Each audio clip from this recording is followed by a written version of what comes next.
And welcome back to the Power Podcast. This week has been an interesting week. And I mean, technically, it's the first proper week of October. I guess technically last Friday was the 1st of October as well, I guess. We record these on Fridays, for those of you who don't know. I don't know any of you who know when we do or don't record, but there you go, we record these on Fridays. I think we're going to talk about something a little different. It is still within the concept of powers, but I think we'll just go ahead with it. Demon or demonic physiology. So either like a demon race, demon power, or even just the concept of demons themselves. Even demonic abilities or powers. But most importantly is just demonic physiology in general. I guess the three big ones that we'll just get out there in the open. The main three forms of demonic physiology are usually as follows.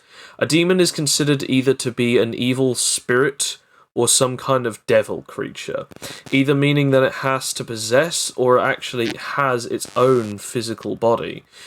As I said, there are three types. Now, the three types are either a creature of its own specific being, meaning that it looks like a horned creature or even any kind of weird creature of that has a physical mass. Another that looks to seem to be a ghost or at least some kind of being or creature that actually doesn't have a physical form. And then the final one is actually just... The best way to put it is demons are more considered to be like... In a lot of anime anyway, demons are considered to just be humans, but with supernatural powers. Either way, demons are supernatural creatures, and we'll get into a lot of the different things that make them interesting throughout this episode. How much do you guys know about demon physiologies or demonic powers in general? Well, I know that my headphones are currently being possessed by demons, judging by the sound test that we did earlier. And is it not breaking your eardrums, Sam? Can I talk? I'm afraid. As long as you don't do or scream or yell or be happy, I'm grand. The sound of the demon coming in. Look, you're coming in quite okay, Alex, so you don't have to worry about it. Okay. And I should say, as a spawn of Satan, I am well known in the demon circles. I do know quite a bit. That's a bit. It's annoying because I can't get excited because that's like most of my personality. It's just my persona has been taken away now. Yeah. Well, anyway, I'll mute.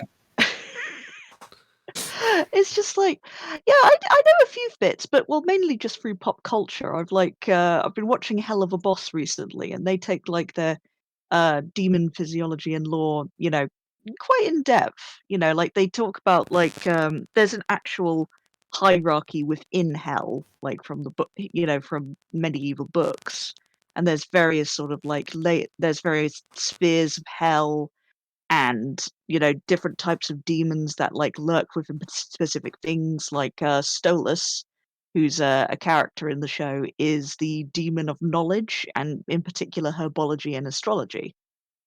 So if you want your forbidden knowledge on that, you call him.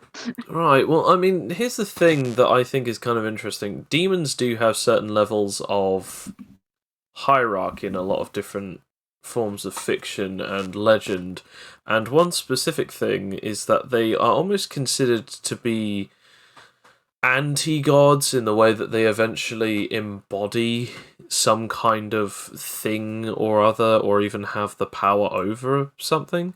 I mean, one particular thing that I actually notice a lot is that someone goes, the demon of something, or, oh, this demon is this particular thing. One that got me is almost all the time 7 deadly sins are usually considered to be like, if demons are a thing, a lot of the time they'll be the 7 deadly sins, unless if, spoiler alert, it's actually in the show 7 deadly sins, where the 7 deadly sins,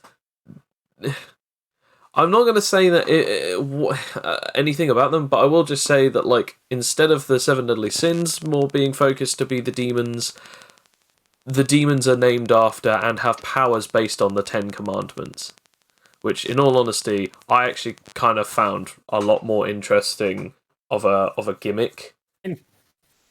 Makes sense. In Supernatural, they do. Were angels. Yeah. In Supernatural, they do have the seven deadly sins as like some of the first demons, and they all have powers based on the seven deadly sins. Like sloth can make people so lazy that they just basically don't look after themselves and they just die from just sitting down forever. I think it was like, what was it? Gluttony made a person just keep drinking bleach, even though that it was killing them, but they kept on thirsting for it. So it was like an unquenchable thirst that they kept drinking and drinking and drinking, even to past the point where they just couldn't drink. They would just keep drinking and just, it would just kill them. And I think another one was wrath. Yeah, wrath made another person so angry that's actually that they had a heart attack. Stuff like that. So it's basically just like, giving them anxiety, just giving them like pumps full of emotions. Like that's more like powers are related to demons and stuff, and like their actual powers, like their actual looks as well. I think in pop culture are kind of reflected by that. Like you've got succubuses who are like really sexy because they reside over lust, and usually have wings and a tail and massive tits. But they also we'll get to that a little later. I mean, but yeah, you are right.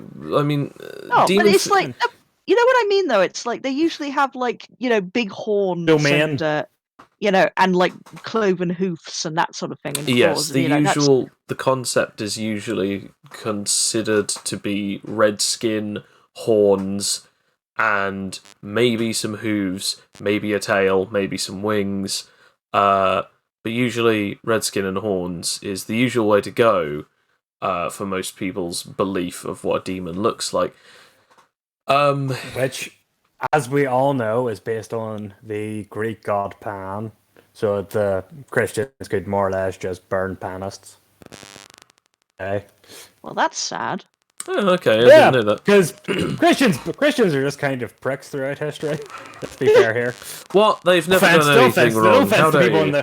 But I should say, back in the past, Jews either like to kill people that were following different religions, pagans, or tried to inhale other religions and turn them into your own. Sam, no religion has ever done anything We're talking about wrong. demons' physiology, and we can't mention religion. No demon has ever. No religion has done anything wrong at any point in time. So history has told me. It especially hasn't been newsworthy recently, so I don't really know what you're talking about, Sam. Yeah, and, you don't see people of certain religions causing great forms of crime and committing large amounts of terror throughout all of the citizens of the people who are just trying to have normal lives. That would be an incredible break in humanity and also their own beliefs. Anyway, so back to demon physiology. Actually, there was one thing I was going to mention. Yeah. Which I thought was one of the most interesting things. I'm going to bring in D&D for this. Oh, okay. Oh, yeah, I know what you mean. Yeah, go on. Because they have something that's actually very interesting, in that they have a distinction between devils and demons. Yes. Would you like to tell us those two? I mean, I am going to tell you what the difference is. All right, Sam. I am, Joe. It's more or less what you're describing would be in D&D a devil, because devils are lawful evil, in that they have hierarchies. They want to impose their rule over other people, want to be conquerors and rulers. Whereas demons in D&D are chaotic evil and are the Joker, more or less. They want to cause carnage and burn things down and be evil for the sake of being evil and punch people in the face and just do anything they can think of on the moment that sounds fun and is evil, because they are the embodiments of chaotic evil. To the point that in D&D, they actually have this eternal war. of law versus chaos in the evil domain. I think it's called like the Blood War, where demons and devils fight constantly just because their ideology is slightly different in how they want to impose evil. Again, can't relate to that at all. Nothing, No, not at all. no parallels in reality. Absolutely No, not. no but- law versus chaos in any country I can think of. This They've actually changed that, does. though, This actually haven't they? does bring something kind of interesting to it. Before Alex, you add something to that. I was just going to say, like, it is actually kind of an interesting thing because obviously we do usually think, oh, a demon and a devil are the same. One particular thing that you see in a lot of different forms of fiction is that, like, demons are often seen as things that are not purely, like, how do I make this? Demonic power usually comes from the form of corruption, whereas devils are actually born into it. It's almost like a lot of the time demons are actually usually considered to be creatures that were molded and melded based off of their surroundings. In certain situations, it's a human soul that's been dragged down to hell, tortured for so long that it eventually twists and becomes a demon. Others is that, like, they are birthed creatures from some kind of original being that was tainted by the concept of hell and then birthed all of these beings. And because that this original creature was not designed by the original creator, all of its children do not have souls. And it's kind of an interesting way, either way that you look at it, because of that. So usually we see, like, demons are a little different from devils because they're either considered to be corrupted creatures or creatures that are absolute corruption, whereas devils are, as Sam, you pointed out, lawful evil. They are almost born into the world with a strict particular code almost embedded into their very fiber of their being. I mean, considering who we think of the devil, his main idea was that he didn't like to serve. As I mean, even as it says in Milton's book, Sex Lost, better a leader in hell than a servant in heaven. Later, not later. What's the word? Better a king in hell than a servant in heaven. What's the word? Yeah, I have heard that quote before, but I didn't actually know where it was from. Oh yeah, that's the book about the devil being super cool. I mean, not super cool, like you kind of understanding his motives. Yeah, making I mean, God kind of seem a bit another thing stupid. that I actually kind of like about this is that, like, a lot of the time, devils, demons, there are very few different distinctions between them, but a lot of people just cram them into the same thing as, like, oh, they're the devil, or oh, they are devil worship, or they're demonic. Which, albeit they are relatively close, but obviously, if you look at both of their definitions, they are still relatively different. Albeit, yes, if you want to demonize anything or villainize anything, I guess those would be the perfect ones to do so, considering that they're in their definition is that they're supposed to be evil.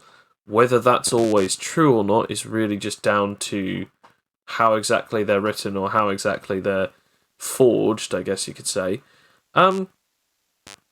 But I think one particular thing that I'm just going to rattle off, and then you guys can tell me if this is wrong or if you think that there are any other abilities from the physiology power, because I think we've sort of been dancing around it, and I don't think we've actually really covered the actual concept of what these powers are. So, along this being an actual racial ability, it could also be considered an actual, I guess you could say, patron ability, considering the thing actually possesses people, either by giving them their power, similar to, like, the Venom symbiote, infesting a person's body or corpse, or even just being born with this kind of power. The powers actually come with a few different bonuses, and I'll say some, and if anyone thinks that I've missed any, then you two can rattle off some as well. But the usual ones are supernatural physical strength, as in super strength, enhanced speed, sometimes enhanced durability, If they have any extremities, like wings or horns, they can usually get those, like the ability of flight. And often some kind of magic, either shadow/darkness, or even fire. Sometimes they can gain fire breath, sometimes they have a resistance to fire, and sometimes they have a healing ability, depending on if it's their own physiological form or if they're possessing something. Sometimes if they possess the things, they can possess them all until the body is completely destroyed. So there are about 10 things there. I will say that's the basic ones. I don't know if you guys can think of any other particular ones that I might have missed. I got some. Well, first of all, you got We got fire some too. resistance as well as fire breath. You know, I already that's said fire resistance. oh, you didn't I? no, I think did you say fire resistance? Well, anyway, you did. but no, but it was like fire Yeah, breath. Alex. But yeah, all right, fine. For once, I will agree with him. All right, fair enough. Yay. Well, there's also, well, I wasn't listening, so who's Put laughing it now? down. Like, I mean, yeah, okay. Basically, something that Nightcrawler has actually, and he's got, I would say he has like a demon or devil physiology, is a prehensile tail. Like, you know, the little forked tail that that demons are sometimes. So depicted. as I said, an extra extremity. But yeah. All right, fair enough. Yeah. Yeah. Also, I would say increased intimidation and charisma, like in general. I mean, I'm not just taking this as like a thing that husks have, because you said that, like, you know, in the Animite Tales game, which we're shilling for, we're Nudge, also wink, we're, you know, they have like they're like the only race of beings that can actually have super charisma. I think it's the Archlings, isn't it? That Yeah, is I one mean, of the abilities they it's have. based off of the concept of even in the earliest forms of fiction or in the earliest forms of legend, demons and devils have always been seen to have the ability to bring out people's greatest desires, intimidate creatures, or even be the best at being able to be the most charismatic, because it's the concept of the devil's tongue or the silver tongue of the monster. Based on the legend of Yeah, monsters that's what I always was thinking. seemed. Yeah. So yeah, no, that's why we And added it. it's all And this. It's this whole thing of like, yeah, no, I was just going to say yeah, that's why we added it, and yeah, that's why it's a good pick for you yeah. to have said. And Sorry, plus, it's continue. like demons and devils are known for like making deals as well. And I think it doesn't really make sense if they don't have you know, some level of charisma about them, especially since they usually look kind of horrifying. I mean, usually, you know, like, you know, the joke is just like, why would you trust someone who looks like that, who's got the horns and, you know, red eyes and all of that stuff? And it's like, well, it's because they got super charisma and they make these really good deals that have an ironic twist that you don't realize.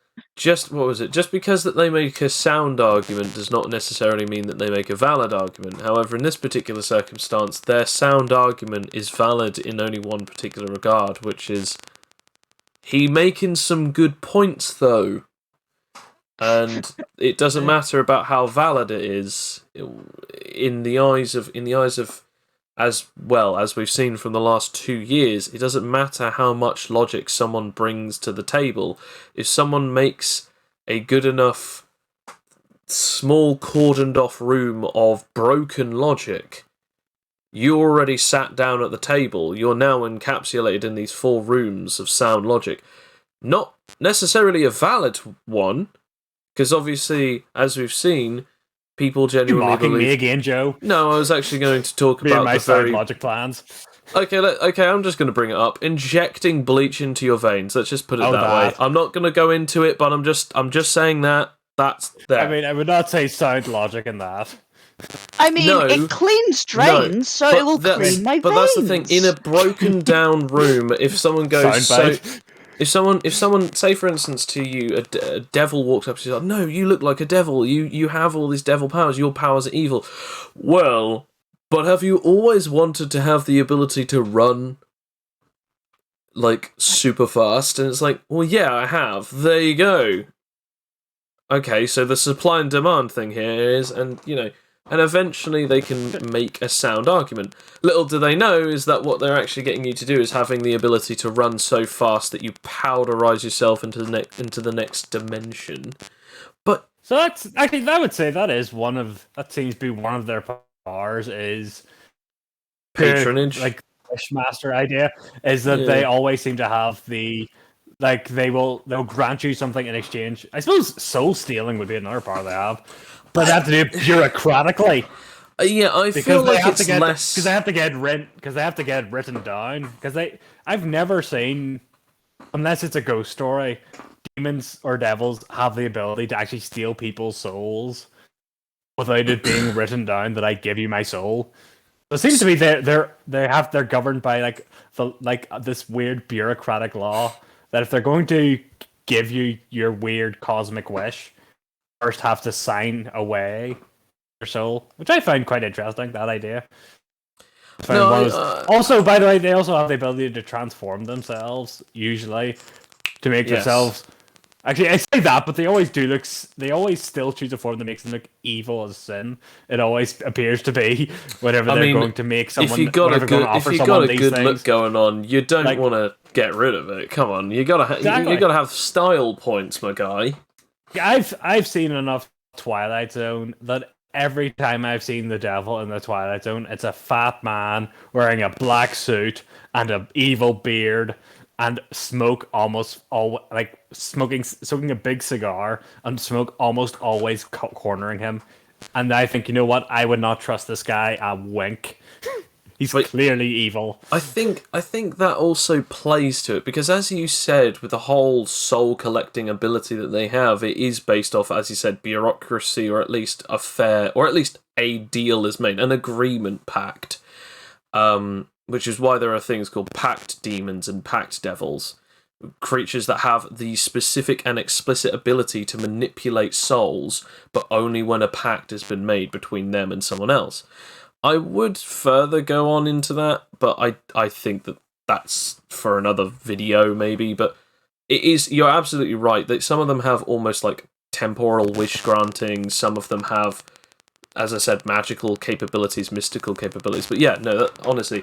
So those two different particular things is those two particular different things that you both bring up, the soul pact abilities, as well as the sort of almost weird wish granting ability from what you said, Sam, and then from what Alex said, the supernatural charisma, because they have to bring that thing, as I said, a sound argument. It might not be a valid argument, but it's like, oh, I could give you a power, and all you have to do is give me your soul at the end of your life. And it's like, that is actually like the craziest thing, because if a soul does exist, I don't want to spend it in the clutches of this demon or in hell for all of eternity.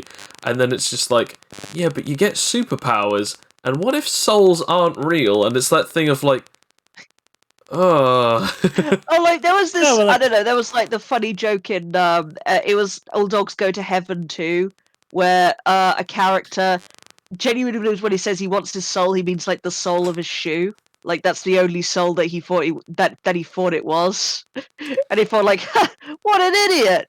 He just wants the end of my shoes. Of course, I'll take the deal. Ironically enough, though, there is. No, sorry, go on, Sam.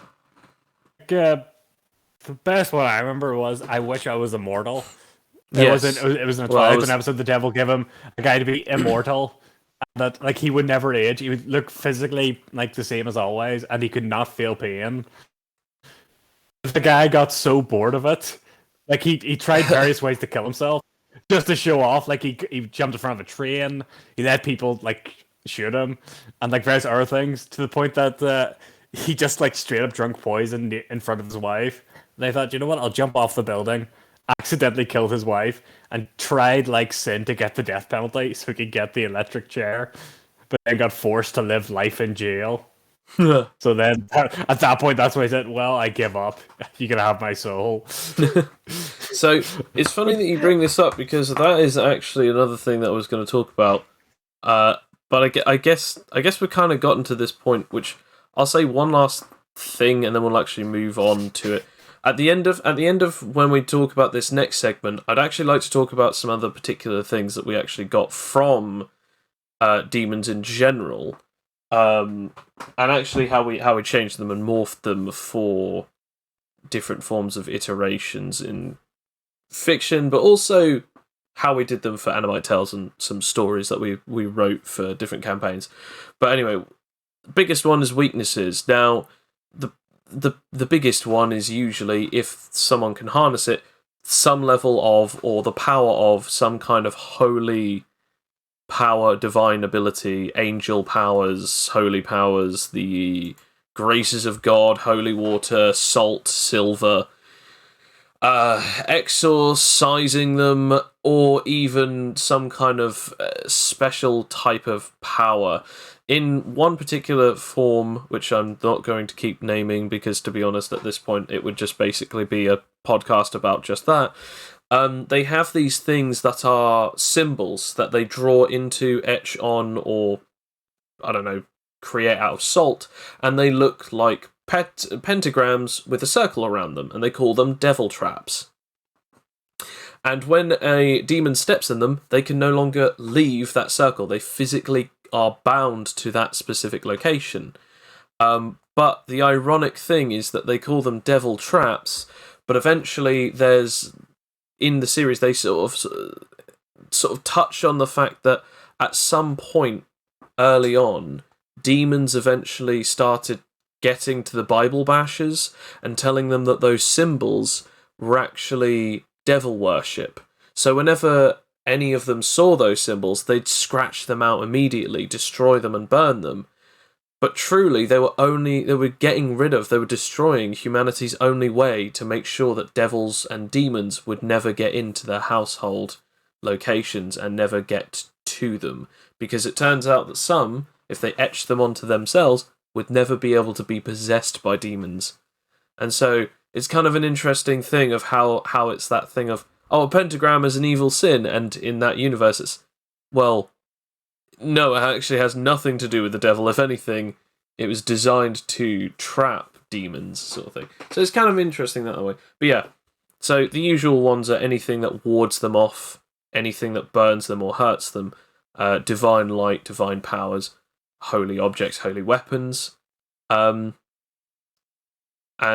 going off of what you said, Sam, the knowledge and the trickery as to how to get the best wish possible. Or just prey on people. Screwing them out of their requires deal. A lot. It requires a lot of intelligence, I think. I think that's like an inherent demonic power as well. No, we're talking about. Sorry, I should have said this. We're talking about weaknesses now. Oh, weaknesses. Sorry. No, but I'm saying as well. This is that's another thing. So because whenever it seems to be always that you have to be, if you're going to sell your soul, you have to be very precise with what you want, or else usually something bad will happen. Well, I want your soul, but I'm going to make it done quickly. Oh, you want £1 million? What's going to fall on top of you now? That's your £1 million of hot lead. Yeah. Saying, I wish I was made of money, and you just sort of blow into the distance of that you've transformed into, loads of money. Yeah. Not all demons or devils are evil, as we've seen in many, many, many forms of fiction. Yeah. It's they could I read one story when I was a kid once where it was a really annoying kid that did make a deal with a devil over a lifetime supply of chocolate, and the demon comes to collect, but the way he got out of it, and it's something that neither of them actually considered. An angel, I think an angel just sort of comes down and says okay, but you had to get him to sign his name right, properly. You have to have the correct signature. And it turns out that the kid was dyslexic, so every time he signed, it was a different signature. He just couldn't really write it. So it was sort of loophole. It's if that angel hadn't come down and pointed out this thing, they'd be yeah, this little kid's going to get dragged to hell and eaten by demons. And they were well, I feel like a fool. Here I am with my horns and tail.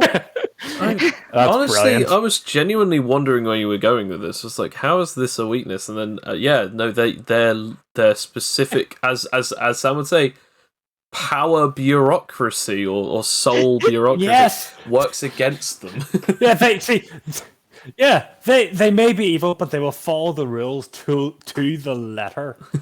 They will not break the rules. They're weird rules they're forced to follow, even though Yeah, they're you evil. have to. If you challenge I- them to a fiddle contest, you have to. They have to like drop everything. It's like, oh, fine, I'll just get the they fiddle do out. make Exactly! even if they don't make things fair, they at least specifically state if you beat me. And it is that thing of, look, if you beat me in this contest, I will concede. And it's like, okay, what's the contest? You have to beat me in Who's the Greatest Devil contest. Hang on a second, but you are the only devil in the world. Ha ha ha! Looks like I win. And then, like, suddenly you just go, hey, Dave, do you think that I'm the best devil in the universe? Actually, you know what? You never gave me back that £5, and then suddenly he just wins. And it's like, to be fair, before today, I didn't even know that the devil existed. So you know what, Dave? You know what? You indeed are the greatest devil that ever lived. And then just suddenly the devil shrinks down. No! I mean, I should say I've seen 2 movies related to this. I've seen The Devil and Hitler, and I know for a fact that Hitler was more evil than the devil, so the film says. I'm not going to give the context to that. No. Yes. No. Also, we don't need that context. No context. No context. I'll just say this. This says the devil had to actually make Hitler do a good deed in the movie. That was the plot of the movie. So he did lose his job.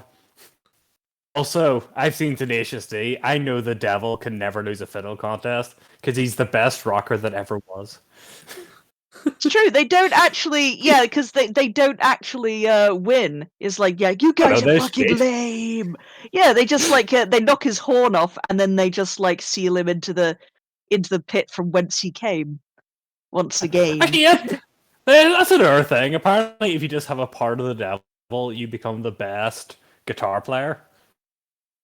If you have a pick or some, yeah, that's another weird part. Okay, that's the thing. That's more devil powers. Kind of like blood transfusion, I guess. Yeah.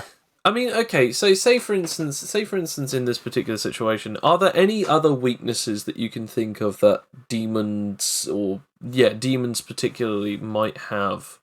Because honestly, other than the ones that we've just talked about, like in fact, if not every single power that we've explicitly stated, I'd say one, which is most of the times when a demon is killed, they can't easily come back. Normally because that they actually, usually in most fiction that I've seen anyway, they explicitly state that they don't have souls. So creatures can't just go, yep, bring the magical wish powers, slap them on, and they're resurrected. No.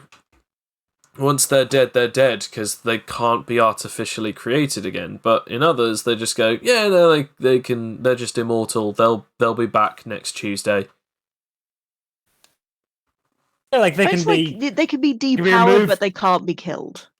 Yeah, they can remove from like the physical plane, and then they're just kind of sent back to where they're sent back to hell. I've seen a few where like that is the only way that they can do it until like really late on. In fact, one particular one, which is a really weird one, where their physical forms, the physical forms of the demons, they actually have 7 hearts. The high demons, anyway. And they have 7 hearts, and they can't truly die unless if you burst all 7 of them. No. If you burst all 7 of them, there's no way that they can come back. There's no regenerative powers that they have, and although that they have ridiculous regenerative powers, they can never heal a burst heart. And so one actually gets killed that way, just by all of his hearts being pierced. And it's like, okay, that's kind of cool. But the exact demon that happens, he's cursed by another demon to live forever. So a couple of months later, he just heals right back up, and he's Supernatural. Yeah, so it's like no, that isn't in Supernatural, by the way. That is in a different thing, but I won't say what it is because I don't want to spoil it. But, 7 Deadly Sins. Again, I'm not going to say because I don't want to spoil it. I've got one actually. That's kind of funny. Cryo damage, aka freezing damage. Oh, because they're flame resistance, right? Yeah, and it's also like, hell freezing over. It's like, oh yeah, when hell freezes over. That is actually really clever. Yeah. It's especially with like I can only really know it from like what was it? You know, I believe in a thing called love. You know, that Darkness. band. They did like a The Darkness. They did a video where hell actually does freeze over, and like because they become like the greatest rock band in history. And the devil's just sitting there in a dressing gown, just utterly powerless until he takes his like mystical cocaine and powers himself back up again. Because of course. Yeah. Okay. I guess unless if Sam, you have any others that you might think of. I'm looking through my collection of animes and DVDs and such to think if there's any things I could think of specifically with demons and devils. I mean, I suppose you haven't mentioned demonic toys yet, Alex. Their weakness. I mean, well, I guess yeah. It's like they're only really like in demonic toys. The demon in question is bound to one place because that's where he can only go through. You know, he can only kind of live in the physical world. You know, via actually being born. You know, like the Antichrist, I guess. You know, it's like God on earth. You know, like Jesus was. Like he can, he can have all these mystical things, but he's not actually got a physical presence on earth. So he needed Jesus. And this was the case with this guy who, known as the Master. And, he knew all of his, cool things like possess toys and stuff and, just make fuck with people. But he can't really do everything that he can do on the physical plane. So he has to try desperately to birth himself in one way or another. So more of a limitation to his powers Yeah. rather than a weakness. Oh yeah, but that's the thing. Once he actually does come to Earth, he can be killed. That's the thing, and he can be hurt. So that is a bit of a problem. Like in one like the comics, Dollman versus the Full Moon Universe. That's what happens eventually. He just sort of digs up, the baby corpse that's underneath the toy store, and just absolutely eviscerates him and like, just kills him for good. It's like, well, we've destroyed your physical body. Now we're having, I can't believe no one thought of that before. It's like, we'll just leave this like undead demon baby underneath this toy store so that sequels can happen. Whereas Dollman just comes in and just be like, no, let's rip out its heart. Let's put it through a paper shredder. Okay, well, I think that's pretty much it for weaknesses, unless I can't think of one more. Okay, there was one more I could think of. They seem to, at least in some media, they seem to have something to do with star signs and like the movements of the moon for when they can actually do things. They seem to be very time based, and then they have to wait for the moons to align, the stars to align, so they can like be summoned. And every year on Halloween night, exactly, they have to wait for either special days or when the constellations arrive or blah blah blah. I know there's one particular for all one these where specific they say, signs. What's his name? Sam something. The Sam demon who's no. This basically the one who started Halloween. Like, so there's a guy or Samhain. I'm not sure. The one with the big pumpkin on his head. I'm not sure. Either way, I think you mean Samhain. So, Sam Hain. Sorry, I kept mishearing you. I don't know if it was my end or what. Sam Hain. He was supposed to have. Basically, it was supposed to be the concept that he was a demon that was one of the most powerful ones, but he could only ever appear on Halloween night, and he could only stay. He could only stay between 6 p.m. to 6 a.m. So he had 12 hours where he could wreak havoc. There's a ton of different ones like that, where it has like when it uses stuff like that. Like not just that, but there are a few others. So I sort of see what you mean there. Okay, well I think we've got those out of the way. Last one. This will be the very last one. We're kind of running over time. Ghostbusters. Yeah. They fight demons. The cartoons. No. I'm going to stop there. Either way, I think the main thing though is that like one of the things about demon physiology is I really want to sort of encapsulate a few different factors to that, and it's one of the reasons actually why we changed the names as to what we did. Because originally, the husks, which are humans that are being heavily mutated to create a new species, similar to super mutants or ghouls, but a lot less seeming like as if it's a lot less like as if it's like a scarred set of creatures, and more like as if it's a new species that actually can go on to create a new sex. They're not sterile, and they're not sort of like. It doesn't seem like as if their bodies are sort of nearly given up, only to basically just give them a sudden boost of immortality. If you know what I mean, like.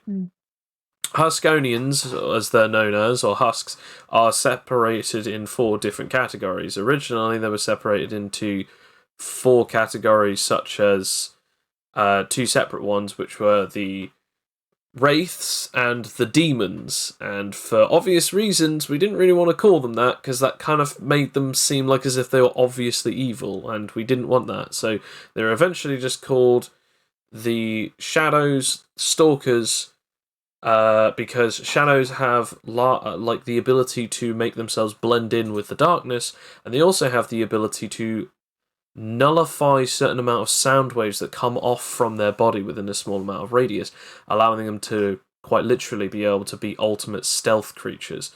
They can also see in the dark regardless of how little light there is around them passively. Stalkers have the ability to activate an inhuman speed, like an adrenal rush, that allows them to basically double the capability of their normal amount of move speed. Both creatures have the ability to, both creatures have the capability to eventually grow at their maximum maturity, up to 3 meters or taller, long, thin bodies, and so on and so forth. The demons were considered as archdemons and berserker demons, but eventually we changed them to archlings and berserkers. Still with red or pinkish skin, but having the ability of super durability or absolute super strength, making their bodies more capable of taking hits or more capable of dealing them. Due to their size, they could also grow up to at least 3 meters tall. But all of them have one particular thing in common. They have not 2, but they have 3 hearts, and depending on which of the 4 they are, their bodies are different. For instance, suddenly the ability to see in the dark perfectly, or body fat doesn't go in certain objects, areas, or directions, but instead it always fills out simultaneously as well as perfectly symmetrically. So they always still keep the usual, almost same build. Archlings basically have a stronger thickness of skin and durability in their bones. And berserkers are a lot more top-heavy, usually, either having larger arms and feet or just having a larger torso, basically looking a bit more like the Hulk. Either way, they always have mutant bodies. But despite this, they're not actually supposed to be demons. And I actually wanted to talk about this. In some of the games that we've played, I've tried to make variants and versions of demons. And I guess we'll sort of get into this now as sort of the podcast starts wrapping up.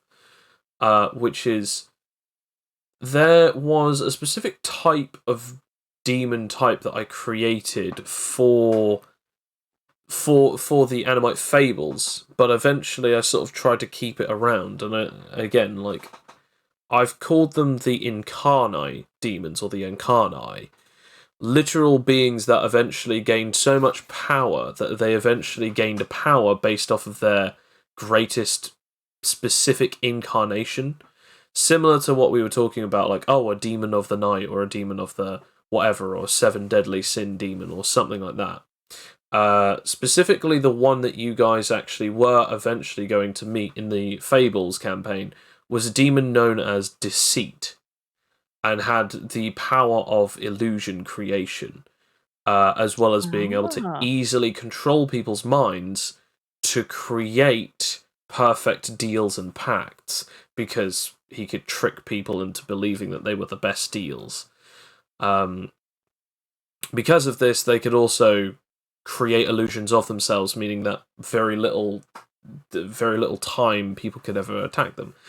But in this particular question, I'm going to ask you the spoopy question of, if you got to play as a demon, or should I say an incarnate demon, what specific incarnation would you want, and what kind of powers do you think that would entail? And it could be any concept, any concept, anything, any concept that you were like. And I'm gonna go ahead and say not omnipotence or godhood, because that's basically like saying incarnate of everything. That's a real tough one, actually. Yeah, actually, I've just thought of one. Like, I would be the incarnate of procrastination. I would be sort of like, because I'm great at procrastination. That's just a natural talent of mine. And that would be sort of like the ability to, like, basically, like, sort of distract, kind of a sort of telepathy as well, where it's like, you know, people just sort of get slowed down, you know, like when they say they're about to reach for their gun, it's like they're just sort of like, well, I don't have to reach for my gun just yet. Maybe I'll look at that shiny thing over there. That's very interesting. Oh, look, that's an axe coming towards me. But, you know, that's definitely what I think that's what I would do. Okay, so the ability of, like, stalling and procrastinating, affecting other people's abilities to focus and concentrate. Yeah. It could also work on yourself as well. Like, you could stall effects on you. Like, you get poisoned and you just, like, you stall your body. Like, you stop your body. Mitigation. You know, procrastination. Yeah, mitigation. Yeah. That would be quite interesting. Because the power that your character could have would be called procrastination, and your incarnate is procrastination. And then it's called affect procrastinate, or procrastinate affect. And it's just like, oh, I don't really feel like taking this, I won't take this until after the fight. And then it's either that, or it's like, no, I'm not going to take damage, so I'll roll it, but I'm not taking it yet. And then, like, at the end of the turn, you're like, alright, how much poison was that? That was a build-up of 24. And then just suddenly take it all at once. Which could be kind of interesting. I guess that would be an interesting mechanic to have, because you could just sort of stave off bleeding, certain ailments. Even like suddenly like, oh, I'm going to make someone fall asleep, or I'm going to make you unconscious, or even, I don't know, somehow damage. And it's like, each time that you somehow keep succeeding, it's like, okay, when all this hits me at the end of it, I am going to either implode or I am just about going to survive. Like, your final ability as well could be you could procrastinate on fatal moments as well, and it could be called something like "Not today." Yeah, I can wait out dying 23 years. What about you, Sam? To be honest, I'd probably go for the Wishmaster one, where I can't actually do anything till someone wishes it. So I literally, like, if I was in a fight, I just sit in the sidelines and wait for someone to say, like, "Oh, I wish you were dead." Or if it's someone wishing against my teammates, I have to try and figure out a way of making it so that they don't die. Well, I wish you were dead, question, and then I give you like a dead arm. Making deals is sort of like part. Again, like, let's say making deals is sort of part of one of the effects that you could have. But I'm saying, like, what is the incarnate, like the conceptual incarnation? Like, let's say, for instance, it's based off of a concept or at least a word.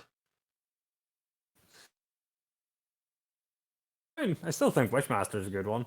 I mean, Wishmaster isn't necessarily a concept. I don't know. I've just watched that film the other day, and that's just the idea. I know what you would be, Sam. I know what you'd be, Sam. I know what you're thinking. It would be you'd be the demon of capitalism, is what you do, because you make a lot of these. Yes. Yeah, you make a lot of these characters where you just sort of like, yeah, okay.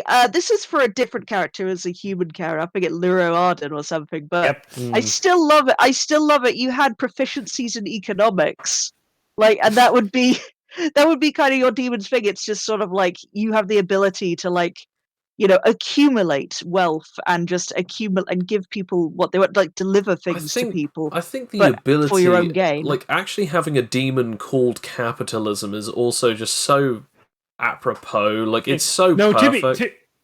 To be fair, I'm pretty sure there's a god in that was it New Gods, that TV show that is like called capitalism. Oh, you mean American Gods? Yeah, That's the one. Yeah, there's capitalism is a god. There's three different ones. There's capitalism, money, and there's the sort of alumni money sort of thing. Like, what is it like? I think it's called like. It's not nouveau riche, is it? That's it. I think it's something like that. It's basically the concept of like basically money is actually like one of the new gods, but he's not all that new. But like he's newer compared to like Odin or something like that. I love that. I would just accumulate and then give it out and then accumulate more. I know what I'd be. I'd be a loan shark.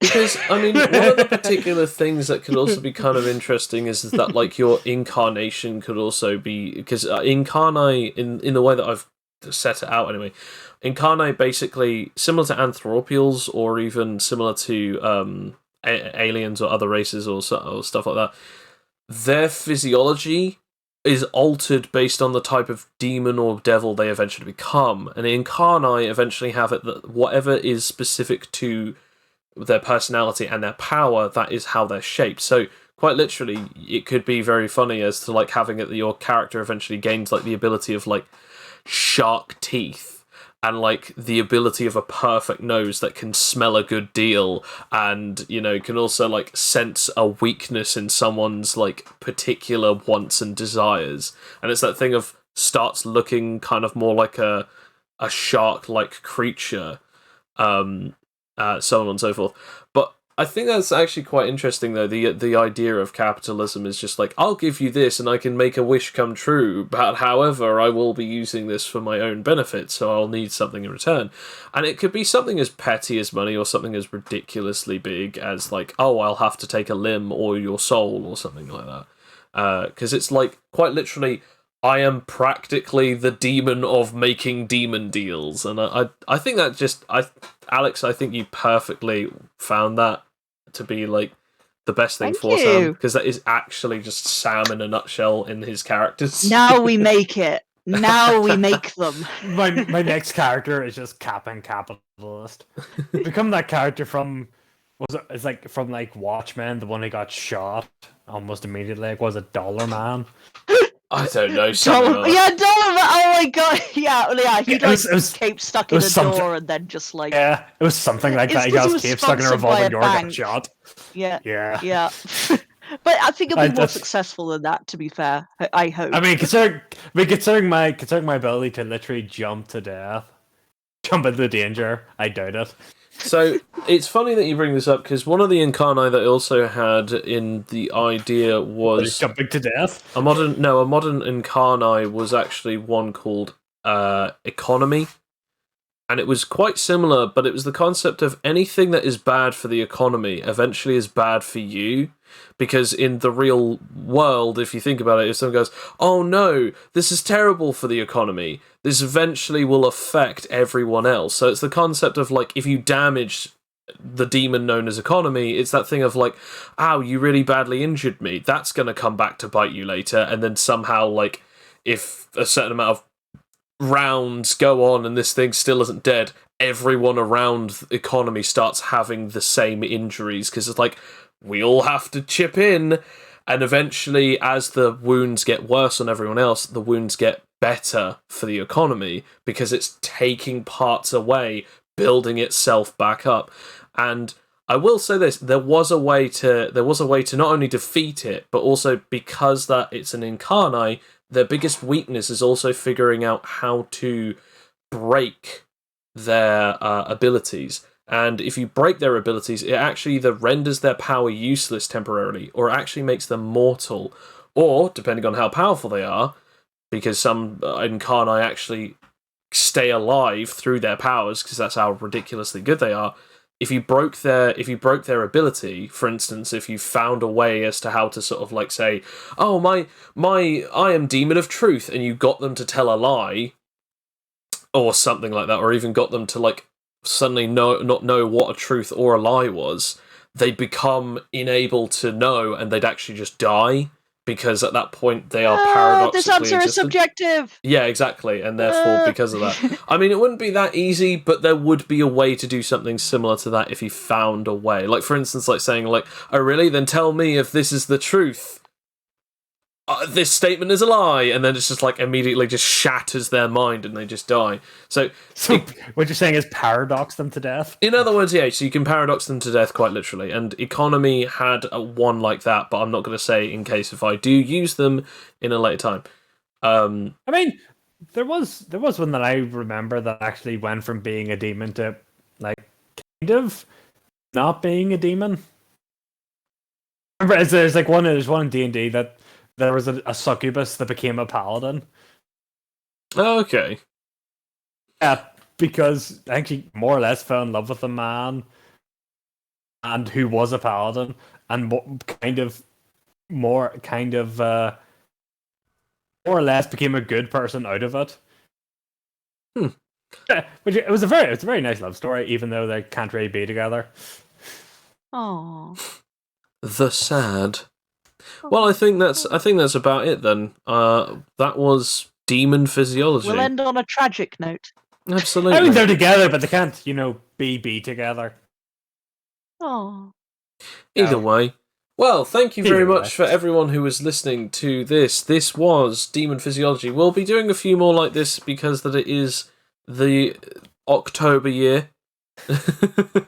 It always feels like a year.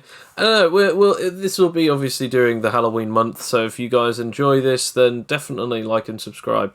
But if you're more interested in hearing about any of the other tales that we have told on our tabletop RPG known as the Animite Tales, check those out in the channel, as we have an entire playlist full of all different wacky adventures. Specifically, they're currently in a tournament/battle royale, and they've just had their second session in this campaign. Who will win? Who will survive? Who will perish in the way? You get to find out, and hopefully they get to decide.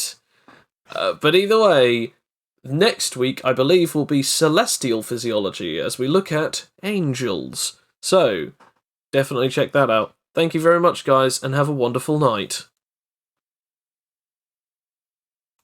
No? Bye. See you in the future. Oh, well, I guess we're doing bad outros today. Ciao, ciao for now.